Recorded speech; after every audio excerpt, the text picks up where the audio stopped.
Hello, everybody, and welcome to Breaking Ponies, where all of our horses have names. We'll introduce you one day, but I'm afraid for now we just don't have Her time. name is Buttercup. Anyway, moving on to what episode of this? This is like season 2, episode 17, wasn't it? 17. Yeah, pretty sure it was 17. Yeah, episode 17 and 18. Yeah, So you're we right. Right off the top of my head. See, I got that. so we have Hearts and Hooves Day, which is a Valentine's Day episode, except it's not called Valentine's Day because they didn't have a Saint Valentine, obviously. I'm sure Well, all yeah. of their holidays are just named after something else similar. Yeah, well, It is a totally Valentine's... different world, exactly. It does make Exactly. sense. Yeah, Which, yeah, I mean, yeah. I like how far they go with that kind of world building and stuff, which is why it's kind of funny when they do make reference to something that would only exist in our world. It's weird.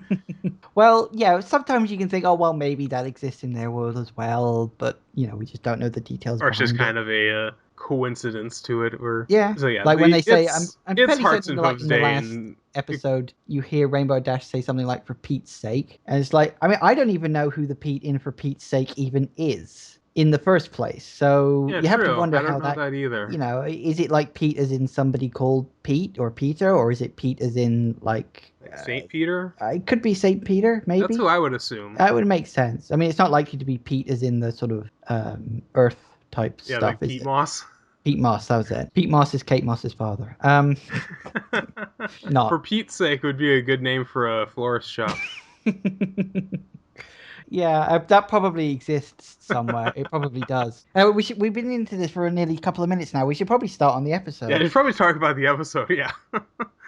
Anyway, it's Hearts and Hooves Day in Equestria, which is basically Valentine's Day, but not. And the Cutie Mark Crusaders are making a massive Valentine for their teacher, Miss Cheerly. And because, well, they want her to be special, and they discover that she doesn't have a very special some pony, which is their term, which they use throughout the episode and consistently and constantly. Yeah, well, they always say some pony instead of Well, yeah, but somebody in they this they use show. the full It's phrase, a very special some pony. well, yeah, for sort of your other half, I suppose. Yeah, or their significant other or Whatever term it. term you use, Yeah, yeah. so they go out to find her one, and we get a fairly decent song. Yeah, the Cutie Mark Crusaders song is pretty good. I mean, for a Cutie Mark Crusaders song. Yeah, and much better than their one at the talent show. Well, see, this is kind of my point. Remember how I said that the Cutie Mark Crusaders would grow on you? How they become like better? Because they start off as a bit annoying and they sort of become better characters as the series progresses. Yeah. This is definitely one of those episodes where you can see them becoming better, sort of more endearing. They're more endearing, but they are kind of blending together in their similarities to each other. Well, they're all kids, I mean, at that age, kids are kind of similar because they haven't really developed a, sort of a Personality of singular their own. No, kids personality. develop their own personality quite early, but they just pretend to be similar because they want to fit in, That's which true. I'm sure there's going to be an episode about in the future. Well, no. Maybe. Actually, I really can't remember. They'd go out to find one for her, and a lot of the excuses they come up with are actually pretty damn shallow. Well, yeah, they're kids. Yeah, but When you're some of that them make young, sense. Like one of them's like too tall, too buff, too smelly. But one's like runs through a puddle, so that means that he can't be with her. well, I think that was mostly just for the sake of a rhyme. I And did notice that it was Doctor Who's. yeah, it was Doctor Who's who ran through the puddle, because why not? But yeah, I think most of it it was just a rhyme rather Yeah, than just kind of a rhyme actual. thing where they just kind of, hey, let's name all these things. And finally they decide on setting him up with Big Macintosh, and they're all excited about it until Apple Bloom realizes, wait, you're setting her up with my brother? Which of course doesn't. It's just used for that one line. It's not. Again, She's not also just torn loose about for a rhyme, whether or isn't it? not they should do it. Yeah, pretty much. Well, You'd think that's that they could have built something up like that, because I mean, obviously she would want her brother to be happy, just like she would want her teacher to be happy. So I don't know. There, it seems like yeah. there was a slightly missed opportunity there to make something out of that. Well, maybe they considered it and cut it out of the episode or something. Perhaps because this episode was a fairly well-paced episode. It was decently padded out. Does it have Yeah. kind of the standard 3 act structure? Yeah, it kind of does that sort of the introduction and then the crisis happens and then the resolution. Yeah, so they try to set the two up as blatant and obvious as you can get by trying to force them to go onto a picnic together. Which and obviously doesn't work. yeah, they're kids, obviously. Their ruse is not quite well thought out. And they regroup to try again, and they run into their Twilight Ex Machina for the episode.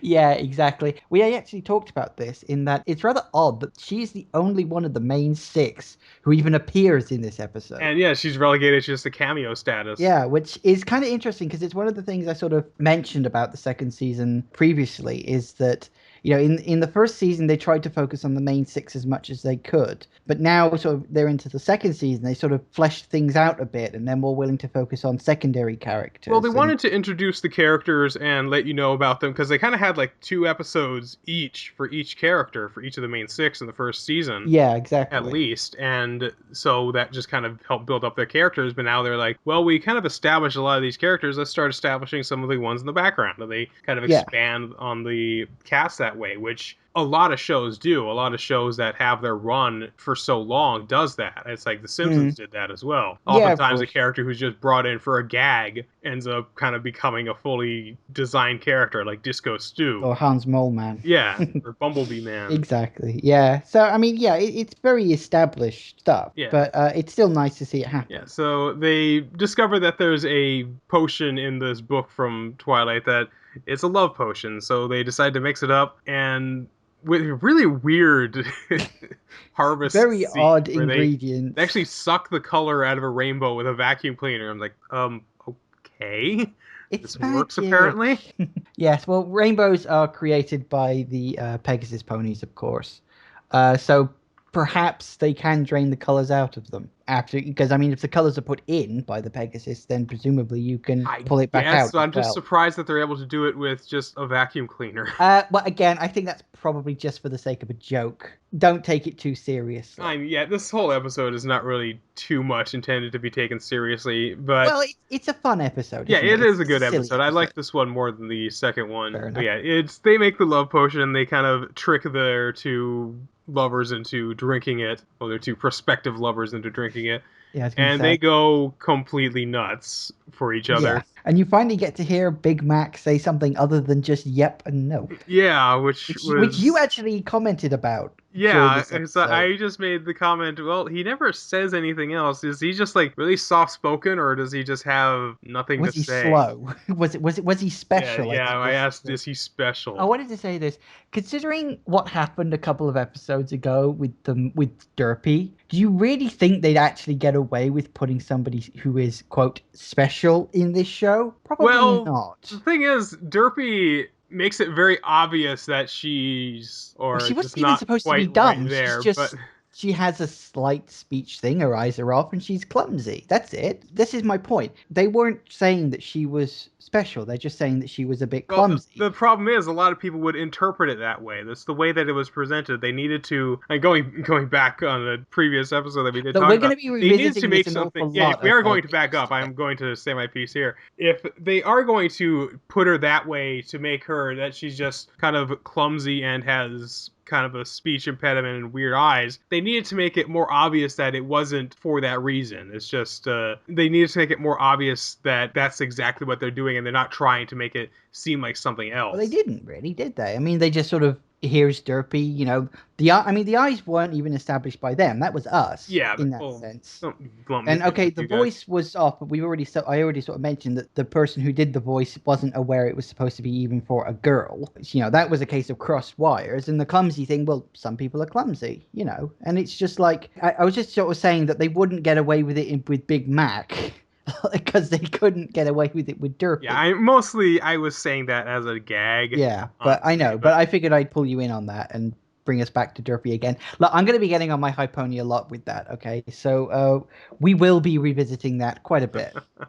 More or less. So anyway, yeah, we finally do actually get to hear Big Mac say some stuff. And he just sounds like, he sounds like you would expect him to sound. He's just kind of a very quiet and deep voice. Yeah. I mean, they become like just the annoying couple that's always professing how much they love each other and calling each other pet names, and it's just the most schmaltzy, the most schmaltzy, annoying thing that they could possibly be. Yeah. And the Crusaders discover that they didn't give them a love potion, they gave them a love poison, which is supposed to make them so obsessed with one another that they forget their actual responsibilities, and it leads to the chaos breaking down.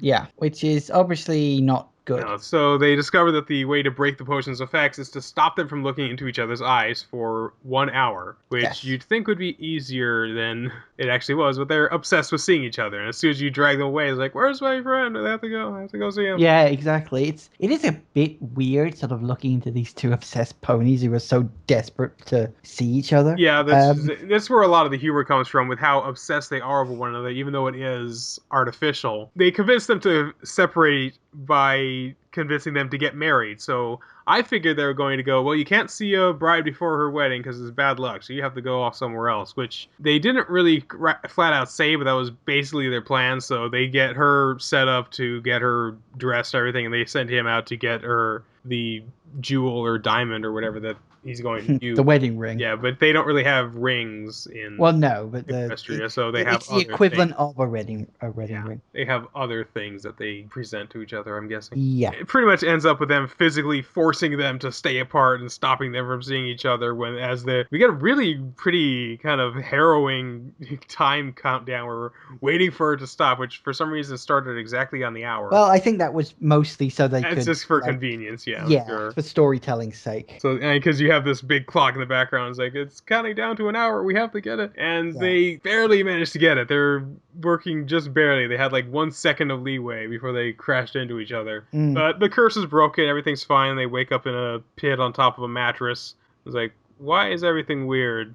Yeah, probably for the best that they don't remember what they did. Probably, yes. And in the end, they kind of punish the Crusaders by saying, "Okay, you're gonna have to do Big Mac's chores for the day." Yep. And so that he has free time, they decide to go on a picnic together. And Yeah. it's not really revealed whether they actually are involved with each other or if they're just screwing around with the Crusaders. But I think it's probably the latter. I think they're just messing because I mean they do sort of wink at each other when they sort of see the look on the Crusaders' face. Who knows? Maybe this experience made them think, "Hey, maybe we should see how it's going." Well, if they do, it's never seen in the show. Ah.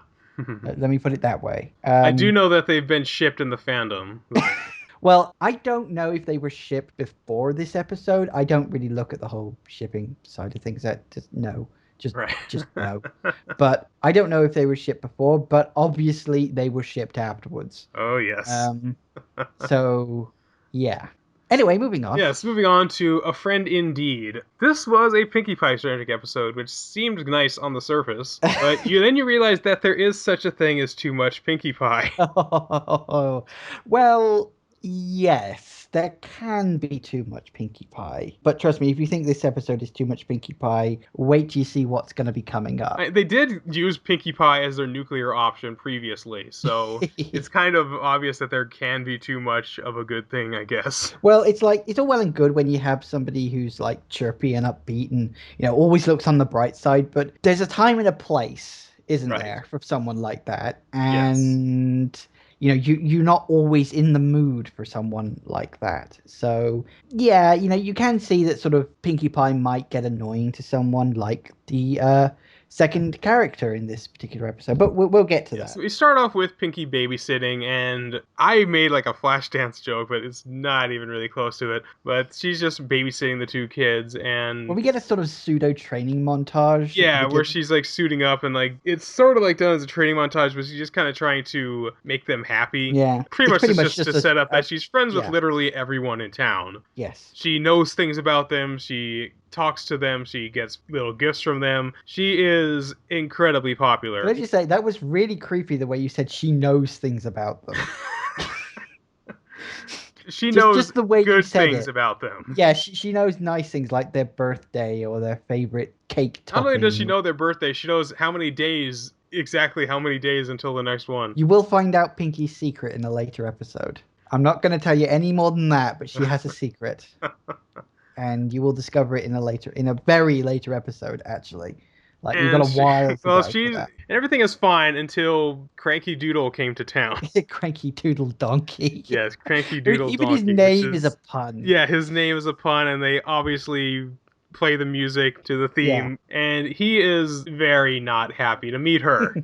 Well, he's kind of displayed straight off the bat as a grump. Yeah, well, his name is Cranky. What do you expect? Exactly. Yeah, well, everybody seems to do what their name is Which is implied. odd So because what was his name before he became I Cranky? think his name was always Cranky, but he only sort of embodied that beforehand. Sorry, Again, getting afterwards. into the annoyingly apropos names. Yeah, well, like as I said, the naming convention in this show is weird as hell. So yeah, but you completely missed the whole Smile song, which is a No, not brilliant well. song. I was going to get into that. Oh, okay, okay. Well, Yes, fine. but We'll do this when you as want she to. is establishing that she's friends with everybody, she doesn't just present it that way. She has to present it through song, which is a quite a nice song. I will say it was really enjoyable because it did have a lot of, like we said, a lot of the background characters get into it into like a chorus, and it's just it's a good song. I mean, Yeah, I like the Smile song. It is just a good, fun song to listen to. It's got a good yeah, beat it to sounds like it. some. I was noticing it sounds like something that they might play on Radio Disney, like almost Yeah, like the winter wrap up one. yeah, exactly. I mean, Winter Wrap Up and Smile and some of the other songs are like really well written, well sung, really good. Almost, I don't know, this was almost a little bombastic the way it gets towards the end, especially when sort of, all the other ponies come in at the end of it and all start singing and it's all sort of very fun and enjoyable. And I do like that song. I think it's a really, really good one. And everything's fine with the song until she ends up meeting Cranky. Yeah. And since he's new in town, obviously she has to try to make friends with him, but she just ends up coming off as annoying, which I definitely agree with. She ruins everything. She starts going through his belongings. She's like, oh, what's this? Oh, what's this? Oh, what's this? And he's trying to be civil toward her, but his name is Cranky. Leave him alone. Yeah, clues in the name, isn't it, really? Yeah, I mean, I will agree. As like you say, too much of Pinkie Pie can be a bad thing. And I will say she is a little annoying in this I'm episode, sure even which by was her kind of the point they standards. were trying to push for, that she is kind of being annoying not only to him but just in I general. mean, she's not like doing it Because she's maliciously or trying to be anything. malicious, she's just genuinely trying to be helpful to Yeah, him. she's trying to be helpful, she's trying to be friendly, but she goes too far, which I suppose is the lesson. Yeah, she ends up going way too far and destroying his belongings, including a special scrapbook that he was keeping, which completely pushes him over the edge. Yeah. And she finally puts everything together really, really quickly. This seems to be a trait with her, that she is able to think very quickly with this kind of stuff. So, which is probably the reason she's able to remember all these things about the different ponies. Because Yeah. this was established in the one about the Parasprites, where she's like, wait, I know exactly what to do. And she puts everything together, and then she goes off doing it. Even in the first episode, where she was saying, hey, you're new in town. I have to throw a party. And she just races off. Yeah, Yeah, but exactly. I mean, you showed me that picture where it like shows her going through all the different. Okay, what happens at a party? Okay, this happened. Yeah, this happened. Party, party, party, party! It just zooms off. Yeah, so this is actually a character trait that's been established with her, that she's able to think really quickly and has a very analytical mind, which is Well, really essentially, interesting for a character like her. she's sort of hyper in that sense. So everything runs at like 90 miles an hour for Right. her. So the fact that she can think quickly just kind of goes along with that. It's like, for her, the entire world moves way too slowly. And, just stuff like that. And it's all just, I guess it's just part of Pinkie's character that, she's quick. She is actually more intelligent than you might think. But then you could say that about all of them. I mean, most of the ponies are quite Yeah, intelligent. more or less. So she ends up putting together that he's cranky because he missed having a chance with this girl he met at a Grand Galloping Gala many years ago, and she goes out and finds her, and she finds Matilda, who just happens to live in the town. Matilda Donkey, I'm guessing. I can't remember. No, I don't think I can't remember what her last name is. But Well, yeah, I mean, she has been in an episode before, so it's not like they just created the character just for today. they did have the cow as well, which is I fucking love the Yeah. cows in the Oh show. yeah. And I just fucking love the cows in the show, their Midwest accent. And Yeah. so, I don't know, the whole episode, I don't know if the episode really holds up to much scrutiny, because Cranky's obviously been searching for her his whole life, and he never found any information. I mean, you'd think that he would have asked the people at the gala if he knew anything about her. I mean, he doesn't really say how long he has been searching, really, because he gets so disheveled and sort of grumpy looking so quickly. It's hard to say what the timeline of this episode even is. I mean, for all we know, the Grand Galloping Gala he went to was the one at the end of season one. Which, yeah, that's That's a really fast transition. Well, I suppose if you're brokenhearted and you don't look after yourself because of it. I mean, it's kind of interesting that both of these episodes had a kind of romance element to them. Yeah, Which is sort of ironic when compared to Breaking Bad, yeah, but we'll which get to that. is, I mean, speaking about being separated and it destroying you. Yeah, exactly. But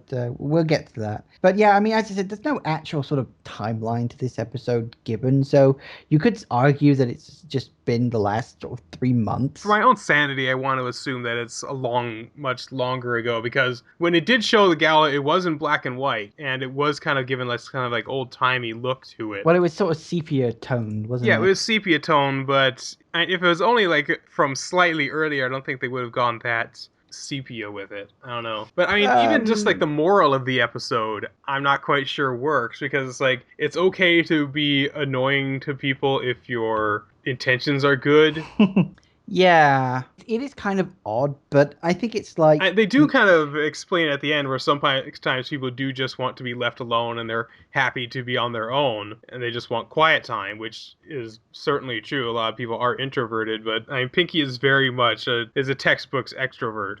She's yeah. always wanting to be friends with people and happy, but not everybody is that type. So they are kind of easing people into the fact that not everybody is outgoing, and that's okay too. Which I guess is an important moral to teach kids. Yeah, it's like, just because you're like something doesn't mean everybody else will, I suppose, is basic But gist Pinkie of it. never really learns her lesson. Even when she goes to apologize, she's still being incredibly annoying. Mm. Which, I mean, I guess is part of the joke, but at a certain point, the joke goes too far, which she never really learns. I mean, she doesn't even learn a lesson. She learns that it was why he was angry, and she managed to fix that. So she didn't realize that what she was doing was wrong. She realized that it was technically still his fault. He's the reason he was cranky. She wasn't making, it's not the fact that she was making it worse.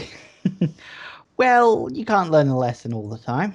I don't know. The episode seems like it could have been a little Title. better. I don't know. I think the episode is flawed. I think Hearts and Hose Day is a much more enjoyable episode of these two. I think Hearts and Hooves Day has got just tighter writing to Yeah, it. it is much tighter writing. It It's doesn't also seem slightly better as paced, I think. it is much better paced. A Friend Indeed did seem to be quite padded. Yeah, I mean, you had the overly long song. Anytime you have a song that's like 4 minutes, you can think, okay, this is.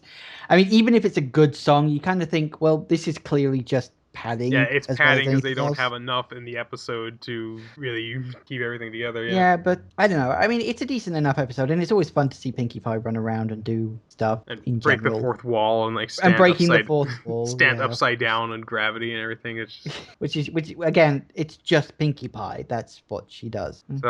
Okay. I guess that does it for these two episodes. Yes, it Unless you have does. anything else to say about them. No, not really. Nothing specific. I mean, you said that you liked Hearts and Who's Day's best of the two. Yeah. All right, so well, moving on to Breaking Bad. Yeah, Thankfully, moving. this episode a lot more happened.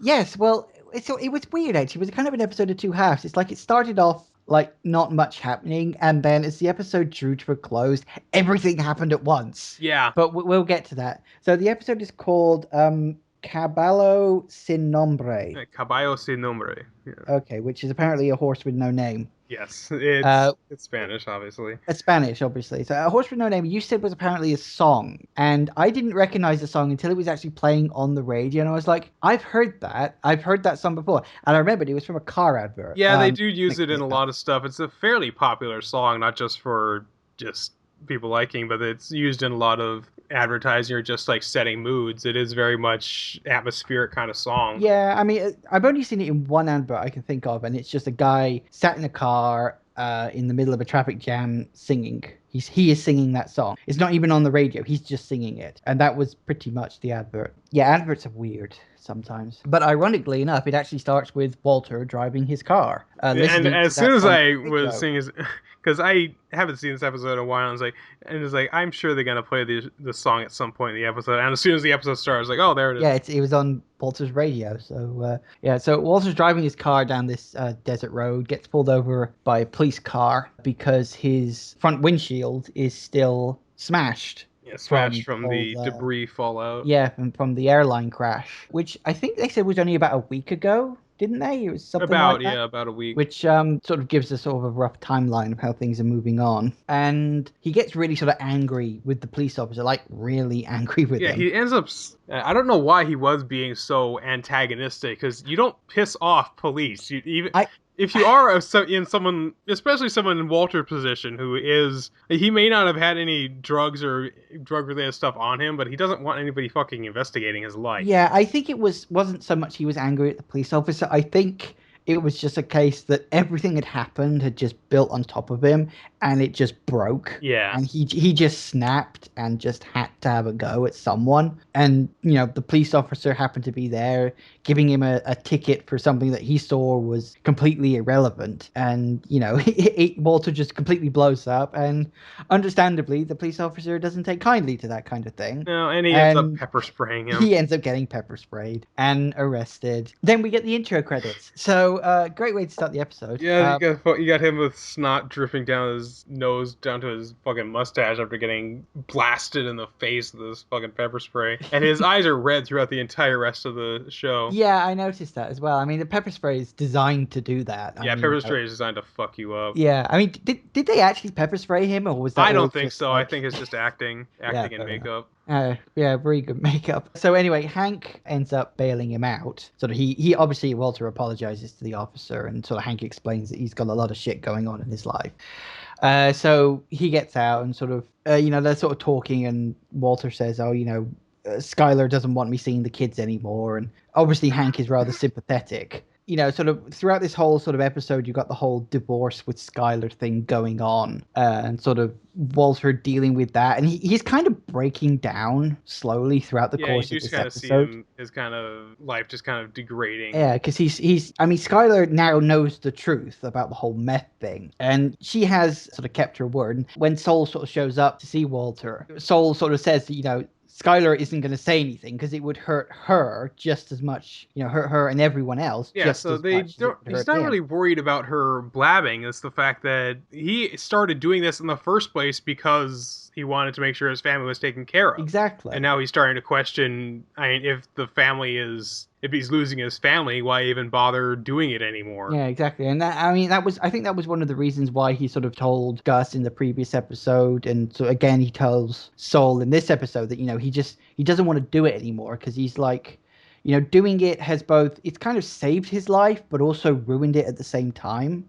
Because him having to keep all these secrets was what sort of started this whole ball rolling. And he has kind of established in the past that he doesn't like being the bad guy. Yeah. He very much proved that he can't even effectively do that. He can't stand up to police, obviously. Yeah. So it's funny him saying, I don't want to be the bad guy, considering what he's actually done so far. I mean, he's killed several people, or at least gotten people killed in other respects. And he has been responsible for the death of everybody on that fucking plane. Well, in a sort of a rough roundabout way. And it's just, you can sort of see all this stuff sort of slowly collapsing in on him during the course of this episode. But although, to be honest, it's not just Walter that this is affecting, because obviously Skylar is kind of torn about the whole thing. I mean, you kind of get the feeling she still has feelings for Walter, but she just can't deal with him being what he now is, effectively. Right. And of course,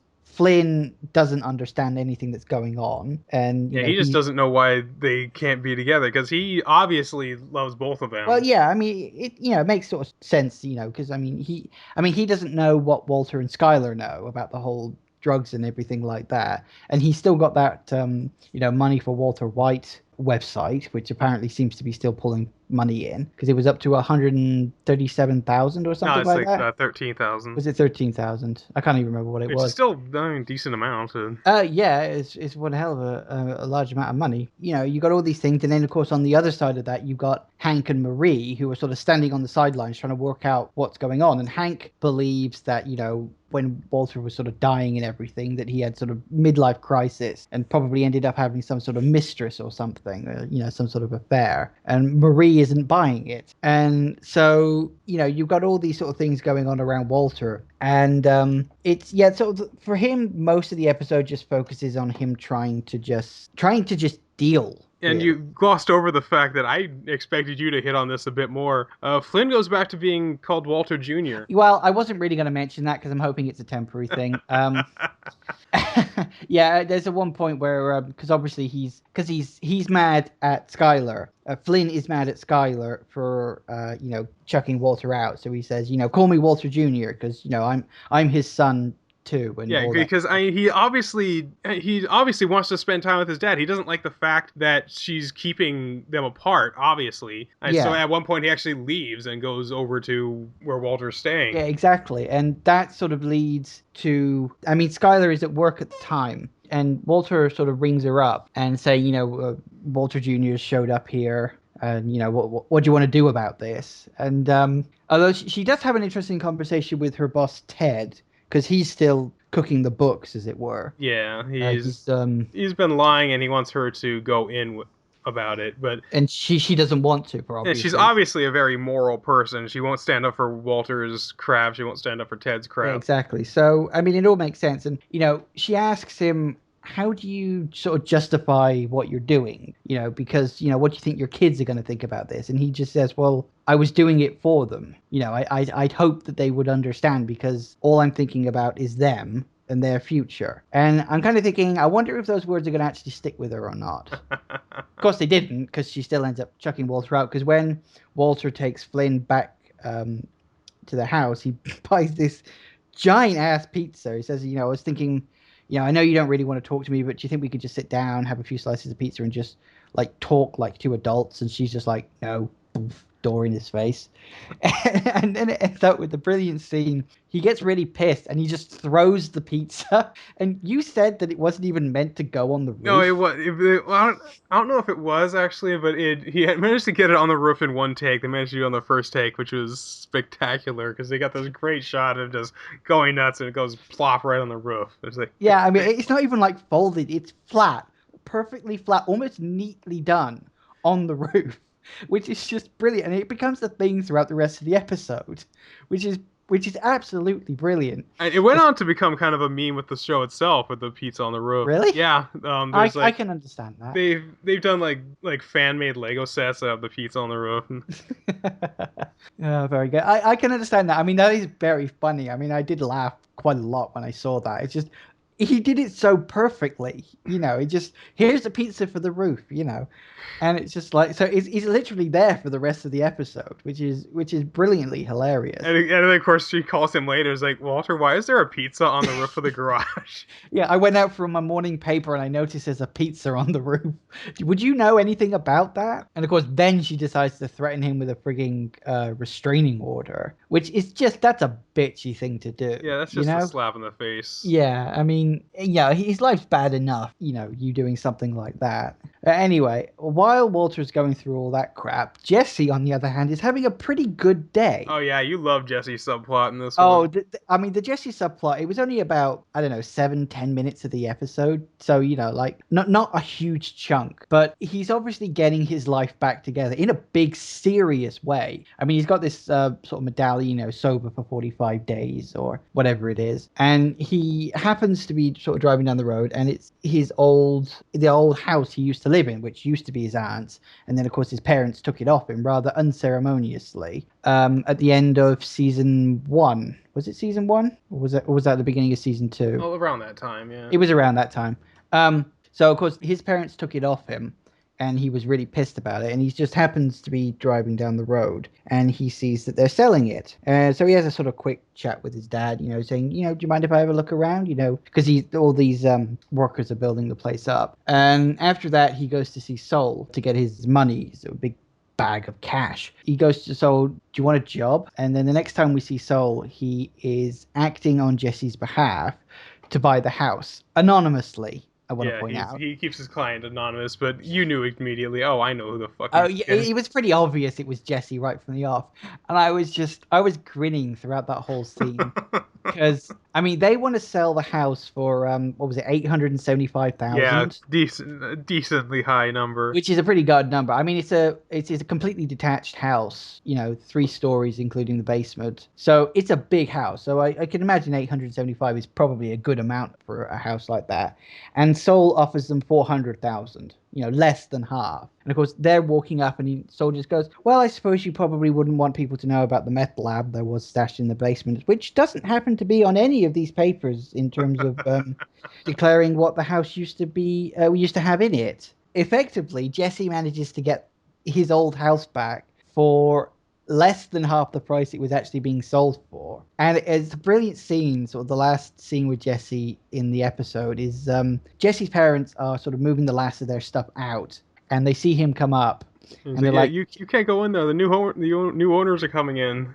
And "New owners totally coming." expected him to go, the new owners are here. Yeah, but he doesn't. He just gets out his keys and goes, "Yep," and just walks in the house, and you can just see the look on their face. It's just like, what the fuck just happened? Like, I does not compute. That was pretty much the look they had on their face because they don't get that. But I was just like, considering the shit they put him through. I mean, that was in that episode called, what was it, Down or something like that, where everything went from bad to worse. Yeah, it just kept going He worse and fell in worse. that porta toilet and ended up sleeping in the van. Remember that? And it's just like, it was so bad what they put him through. And this was just like a massive fuck you to his parents.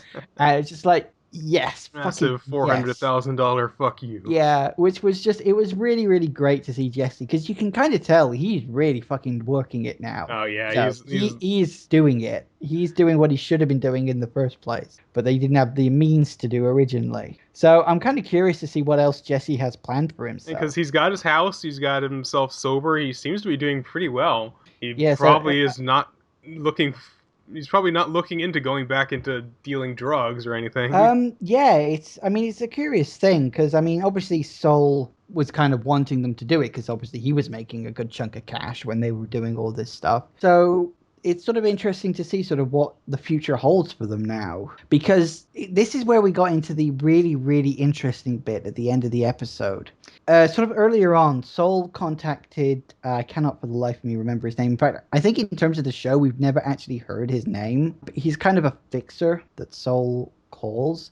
He called him previously to track down Jesse, I believe, after Jane's death. And Soul calls him in again to effectively spy on Skylar, because obviously Soul's a little worried. I mean, he tried to sort of play it down. Oh, Skylar's not going to do anything, but you can tell he's clearly a little worried just in case. Yeah, even though he's thought these things out, she might not have thought these things out. Yeah, exactly. So he gets this fixture guy. Again, you did tell me his name at the time, but I can't remember what it was. And he puts bugs in the house, or starts putting bugs in the house. And it just so happens to be at the same time that Walter shows up at the house. I assume he showed up to get the pizza off the roof. I don't think he did. He kind of just broke in. Well, because really.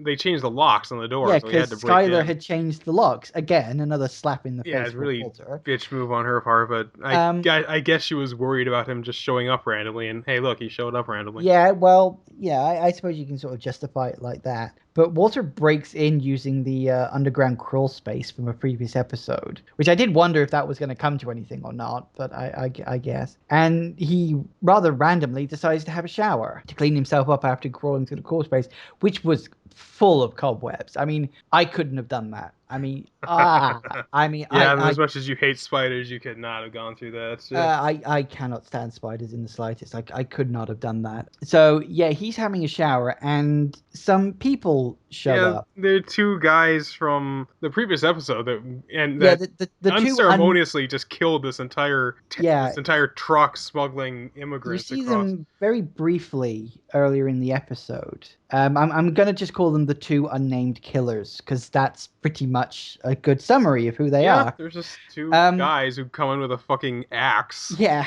but I'm gonna need to explain the earlier scene because I kind of sort of saw it coming. But these two guys walk into an old folks' home, and I was thinking, oh god, oh no, I know who they're gonna go see, and it is Hector, the old wheelchair-bound guy who talks by pressing a bell on his wheelchair handle, who was a grandfather, uncle to Uncle to Tuco from back at the beginning of season 2. And, I knew he was going to show up again. I didn't know when. And he effectively tells these two guys, they use a Ouija board, which was really, really fucking clever. He tells them Walter White. And I'd forgotten that the guy actually knew Walter's real name because he was there when Tuco went through Walter's wallet. Yeah. So he's obviously like hired them to kill Walter.